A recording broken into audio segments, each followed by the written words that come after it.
Hey, Daniel here. With Halo the Master Chief Collection released and Halo 5 on the horizon, there is no better time to jump back into Halo 4 multiplayer. I'm going to give you a few tips to get you playing better than ever. The first and most important step is to be aware of your surroundings. Know the map you're playing and all the paths so you can't be surprised when someone sneaks up behind you. The next step is to constantly keep one eye on the radar. The radar is invaluable to your success. Watch the icons and then with your knowledge of the map determine their most likely position. Trust your intuition as it is usually accurate. Don't use your scope for long periods of time as it blocks your radar, leaving you vulnerable. Unless of course you have the perk that disables this. Make sure all the perks you assign are related to awareness, as having more knowledge than your opponents gives you a significant advantage. My recommended tactical ability is a Promethean Vision. It gives you a very large advantage in most situations. Allows you to get a good view of players in the match and lets you line up your headshots before they come into view. One really important thing to realise is that other people have a radar and may have Promethean Vision. In short, assume they know where you are to avoid decisions that will get you killed. Allow yourself to see other situations, and that should always lead you to make better decisions.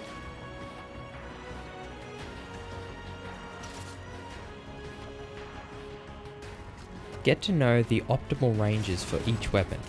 This will demand you to change your strategy accordingly to perform at the best possible. If you are using a weapon that is most effective at long range, keep your distance from enemies and attack at long range. If you have a short range weapon like a machine gun or shotgun, crouch behind a corner and use your Promethean Vision and rush enemies that come close. It is impractical to stick with these strategies, so keep these basic principles in mind and build your own strategies. When push comes to shove, you can always improvise.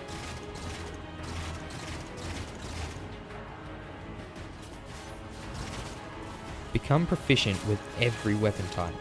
You don't have to like using them, but when you do, you want to be effective.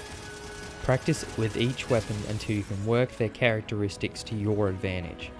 Use different game modes to practice different strategies with different weapons. You should always be in control of the power weapons in a match, as they often decide whether you win or lose.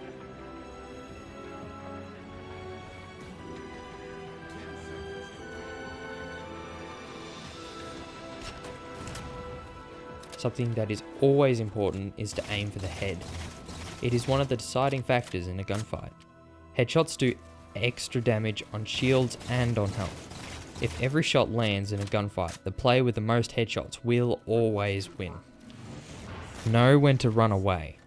If you think you're at a disadvantage, escape if possible. This will often lead to the enemy chasing you, being reckless, and give you a chance to recover. Survivability is key to playing competitively.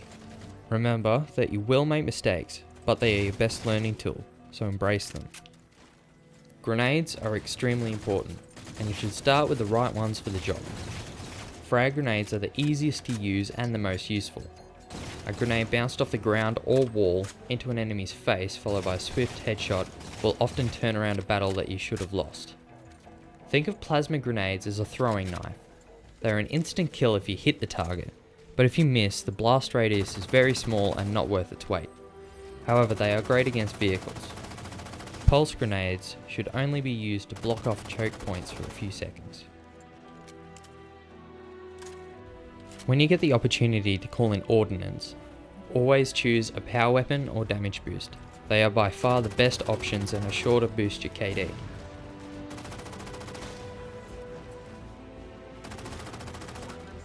The best primary weapon in my experience is the battle rifle. The battle rifle is effective at most ranges. Even at close range, you can shoot, then melee in quick succession for a quick kill. It is also an extremely useful headshot weapon, as it gives you 3 chances at the head. It is a nice medium versus the specialised assault rifle and DMR. For the secondary, I recommend the bolt shot, as it can be very effective at close range, where the BR is at its least effective. It will always come in handy.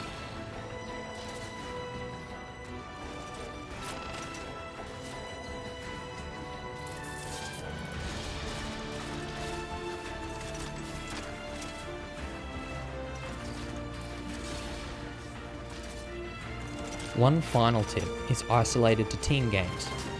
Stick with your teammates. As well as helping the team, there is real selfish benefit.